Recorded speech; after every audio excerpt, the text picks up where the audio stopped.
everyone this, so I'm going to start like this. You know, it's probably a fight that both could have avoided. Yeah.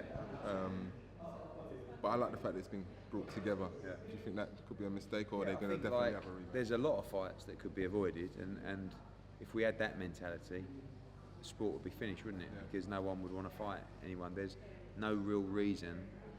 I think there's more reason for Spike to take this fight than there is for Eubank Jr. But Eubank Jr. and the team will fight anyone.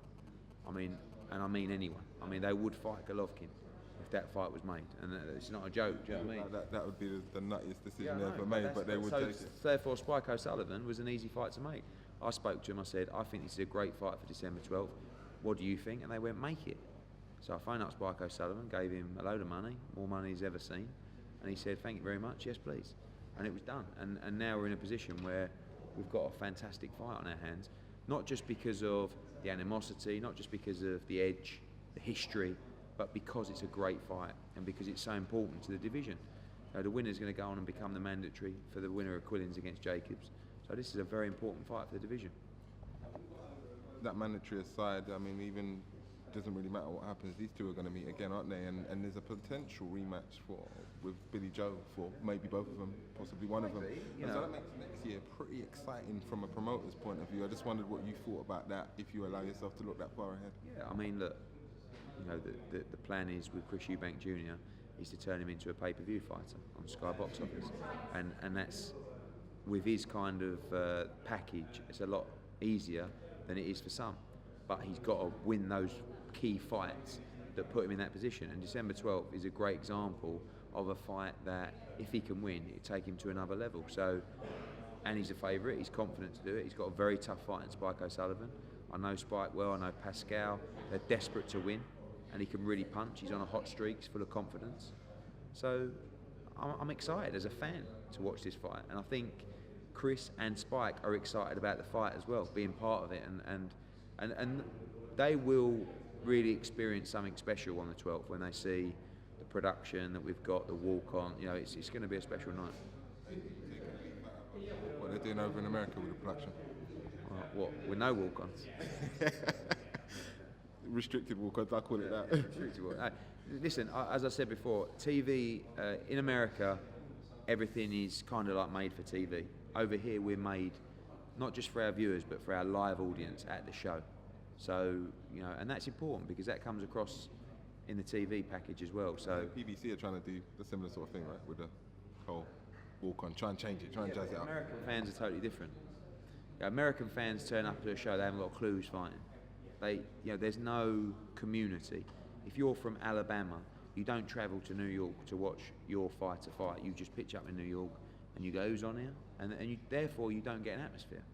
Because you look at something like, I don't know, Warrington, or you look at even Dodds, who fought Cardle at the weekend, the passion from his people is what makes the fight. And, you know, and that's what, from a promoter's point of view, and well, more importantly from a TV's point of view, that is the key, the atmosphere in the arenas. And on December 12th, trust me when I say, watch this. The fight between the two, who wins and how? I think Eubank wins by late stoppage. I think there's going to be some hairy times for him. I think it's a tough fight, it's a dangerous fight. But Eubank throws a lot of punches and he's very accurate, and I think he's going to get better and better and better. And under Adam Booth, with his confidence, he needs nights like these. This is what he thrives off. You know what I mean? Jetta was disappointing, but the show was great in terms of what he brought. You know, and there's but there's not a lot of fighters. You know, you're standing there about to walk out, and he's standing there strutting, and TV is saying walk, and he's going no, you know, and he stands on the corner of the ring, snarls to the crowd, vaults the ropes. This is called the entertainment business. You've got to entertain. Chris Eubank Jr. is like Marmite, just like his dad. You either love him or you hate him. He'll be booed. But he'll be booed in the arena on December 12th. He couldn't care less. At least you have an opinion of him. And there are too many fighters that don't have that kind of edge or personality. It's not their fault. You should never try and just create a false one. But the ones that do have it are the ones that can go on and become major stars. Last couple of questions. Sold out in 5 hours. Venue's not big enough then, is it? I know. Well, we sold out in 5 hours on the basis that it was just Joshua White. No one bought a ticket going, oh, it's going to be Eubank, O'Sullivan, Bellew, Campbell, Mitchell. So I kind of feel like I should go back in time and change the ticket prices. But give everyone value for money, and it's going to be a great night, you know. And not meaning to sound cheesy, but it's like Liverpool last week. Although they were both my fighters, it's a joy to be involved in nights like that. You look round, you look at the atmosphere, and December 12th, you'll be able to cut the atmosphere with a knife. I mean, a lot of people talk about the atmosphere at Liverpool. A lot of fighters say it's the best. Like people who are fans are just on top of you, and it's just the atmosphere down there is a little bit different to it. It's at the O2, which is great. I've been there, experienced that. What do you think? I think that London's always more difficult because there are a lot of casual fans. There isn't always that sense of community. Like Liverpool last week was like two Scousers having a tear up. Come on. The one for me is Leeds with Josh Warrington. It is off the chain. Belfast is exceptional. Glasgow was fantastic. Liverpool, Hull is very good.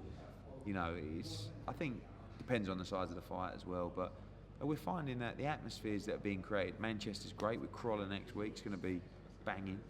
And but it's what you need. That's what, you know. There's nothing worse than be sitting in an arena and there isn't an atmosphere. And that's when I talk about American shows. Every time I go to an American show, I struggle to get involved in the atmosphere. Even Mayweather-Pacquiao just weren't there, you know. That seemed like, you know, like... You know, yeah. It was like, I've got a load of money and I bought my wife. Do you know what I mean? What they should have done was let the Filipinos in for free. Do you know what I mean? And let them just like go crazy and create a carnival atmosphere, you know. Well, listen, we're looking forward to the fight, so thanks for your time. Cheers, mate.